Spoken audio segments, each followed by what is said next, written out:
Doctor Yunus যে কাজটি করেছেন সর্বশেষ ঠিক কাজে করেছেন। এই সরকার দৃশ্যমান কি করেছে? লন্ডনে বসেই আসলে নির্বাচনের তারিখটি নির্ধারিত হলো। ওনারা যেখানে শেষ করলেন আর আপনি যেখানে শুরু করলেন কিছুটা দূরে চলে যাচ্ছেন আপনি।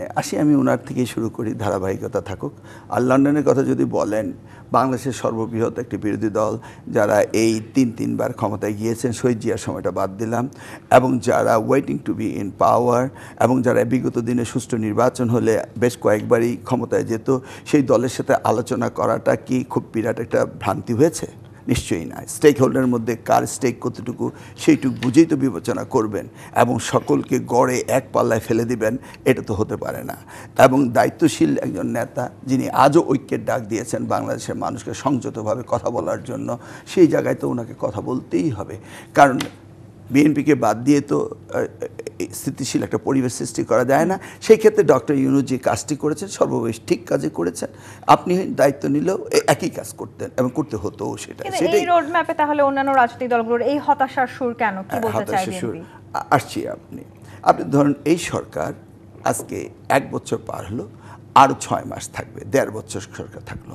এই সরকার যদি শুধু মনেই করে যে আমরা একটা নির্বাচন করিয়ে দেব, তাহলে তারা সরকার গঠন করার 3 মাস 90 দিনের মধ্যেই সরকার গঠন করতে পারত। যেমনিভাবে সোহরাব ভাই বললেন, বিচারপতি শাহাবুদ্দিন সাহেব 90 দিনের মধ্যে সব কিছু ঠিক করে তো নির্বাচন দিয়েছিলেন। তাহলে এই সরকারকে জাতি যুক্তিক সময় দিয়েছে কি জন্য? শুধু নির্বাচন করিয়ে দেওয়ার জন্য? নিশ্চয়ই না। তার সাথে সুশাসনের প্রয়োজন রয়েছে, ন্যায় বিচারের প্রয়োজন রয়েছে, এবং ডেমোক্রেসিকে পুনরুদ্ধার করার জন্য তাদের কাজ করতে হবে। মোটা দাগে তারা কি কাজ করেছেন? করেননি। কোনো কাজেই মোটা দাগে করতে পারেনি। শেষমেশ এসে বুঝতে পেরেছেন নির্বাচন হচ্ছে এই সরকারের একটি সেফ অ্যান্ড পিসফুল এক্সিট, এবং সেই জায়গাটা তারা গিয়েছেন। সেই জন্য আমরা অত্যন্ত ধন্যবাদ এবং কৃতজ্ঞ ওনাদের কাছে যে ওনারা একটা সুষ্ঠু নির্বাচন করতে চাচ্ছেন। ইলেকশন কমিশন সুষ্ঠু নির্বাচন করতে পারবেন কি পারবেন না, সেই কথাটি সকলেই বলছে। এনসিপি বলছে, বা জামাত বলছে, বা এবি পার্টি বলছে, সকলেই বলছে। আমরা কি বাস্তবতা দেখছি না? এই সরকার আসার পরে তারা কি দায়িত্ব নিয়েছে? আমি যদি বলি, রিসেটেল করার সুযোগই দিয়েছে ফেসিবাদকে। আমি তো এটাও বলতে পারি, যদি সেই সময়ে সরকার পট পরিবর্তন হতো, নতুন কোনো গভর্নমেন্টকে আনা হতো, তাহলে যারা বিগত দিনে সরকারে ছিল তাদেরকে আনা হতো, বা জাতীয় সরকার করা হতো। এই সরকারটি এমন একটি সরকার হয়েছে, যেই সরকারটি বিগত দিনের এই ফ্যাসিস্ট হাসিনাকে সরকারে রাখার জন্য যারা যারা সাহায্য সহযোগিতা করেছিল তাদেরকেই এখানে রেখে এবং তাদেরকে একটা রিসেটেল করার একটা সুযোগ দিয়েছে।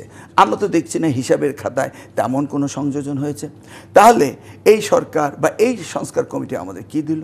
ওই গতানুগতিক 5 বছর পর পর নির্বাচন, সেটাই তো তারা বলছে। যেমন আপনাদের প্রশ্ন, আবার এনসিপি বা জামায়াত বলছে এই সরকারে কিংবা আসলে এই প্রশাসনে বিএনপির লোকজন বসে আছে এবং তারাই আসলে পুরো নির্বাচনকে চালিত করতে যাচ্ছেন সামনে। এই এনসিপির কথা শুনে আর জামাতের কথা শুনে আমি তো রাষ্ট্রের কথা বলছি। আমি বলছি ডক্টর ইউনূসের কথা। আমি তো বলছি না জামাত কি বলছে, এনসিপি কি বলছে। আপনি স্টিয়ারিং দিয়েছেন ডক্টর ইউনূসকে, আর আমি উত্তর দেবো এনসিপির কথা। আমি তো জানতে চাচ্ছি ডক্টর ইউনূস কি করলো, আমি তো জানতে চাচ্ছি সংস্কার কমিশন কি করলো। আমি কেন এনসিপির কথার উত্তর দিতে যাব, জামাতের কথার উত্তর দেব? তারা বলবে, তারা বলুক। কিন্তু এই সরকার দৃশ্যমান কি করেছে?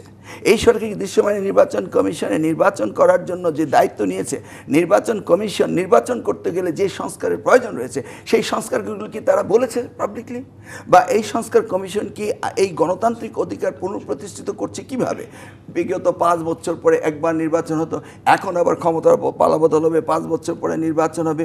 এতে একই তো ধারাবাহিকতা। তারা নতুন কি দিল? তাদেরকে যে 1.5 বছর জাতি তাদেরকে যৌক্তিক সময় দিল। সেই জন্যই তো আমরা বলেছিলাম যে যত শীঘ্রই সব। আপনি কি খেয়াল আছে যখন এই বিজয় আসলো, তারপরে তো আমরা বলেছিলাম যে এই সরকারের দায়িত্ব একটি নির্বাচন দিয়ে দেওয়া।